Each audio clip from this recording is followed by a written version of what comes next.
पुणे अपघात प्रकरणी पोलिसांनी सुरुवातीपासूनच गांभीर्यानं काम केलं असं गृहमंत्री देवेंद्र फडणवीस यांनी म्हटलं आहे। या प्रकरणी बालन्याय मंडळाचा निर्णय धक्कादायक होता असं सांगत पीडित कुटुंबियांना न्याय मिळवून देण्यासाठी पोलीस वरपर्यंत न्यायालयात दाद मागतील अशी ग्वाही त्यांनी दिली। या संपूर्ण प्रकरणाचा पुणे पोलीस मुख्यालयात आढावा घेतल्यानंतर ते आज पत्रकार परिषदेत बोलत होते।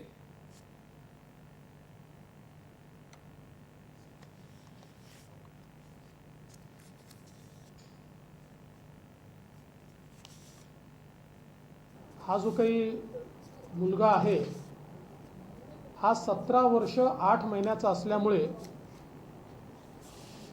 निर्भया कांडानंतर जे काही अमेंडमेंट झालं आणि 16 वर्षाच्या वरचे जी मुलं असतील त्यांना हिनियस क्राईममध्ये ॲडल्ट म्हणून ट्रीट केलं जाऊ शकतं, अतिशय स्पष्टपणे हा मुद्दा मांडलेला आहे। आणि याला ॲडल्ट ट्रीट करा आणि हा 304A नाही तर हा 304च आहे, अशा प्रकारे पोलिसांनी त्या ठिकाणी प्रेस केलं होतं। दुर्दैवाने ज्युव्हेनाईल जस्टिस बोर्डने त्याच्यामध्ये वेगळी भूमिका घेतली।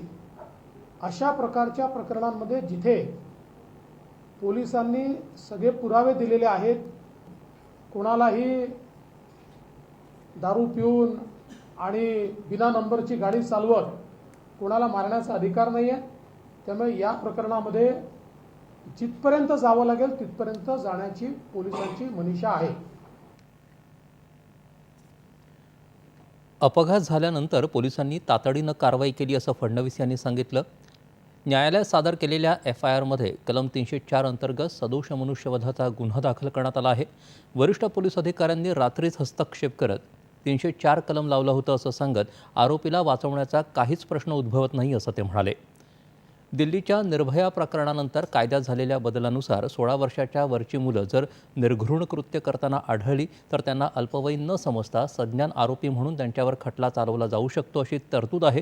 त्याचा आधार घेत या प्रकरणी पोलिसांनी सत्र न्यायालयात बाल न्यायालयाच्या निर्णयाला आव्हान दिलं आहे असंही फडणवीस यांनी सांगितलं।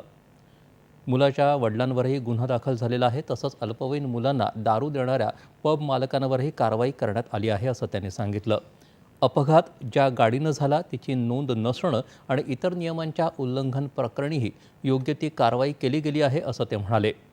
जर पोलिसांनी आरोपीला अटक केल्यानंतर काही सवलती दिल्या असल्याचं आढळलं तर अशा पोलिसांना निलंबित करू असंही फडणवीस यांनी सांगितलं।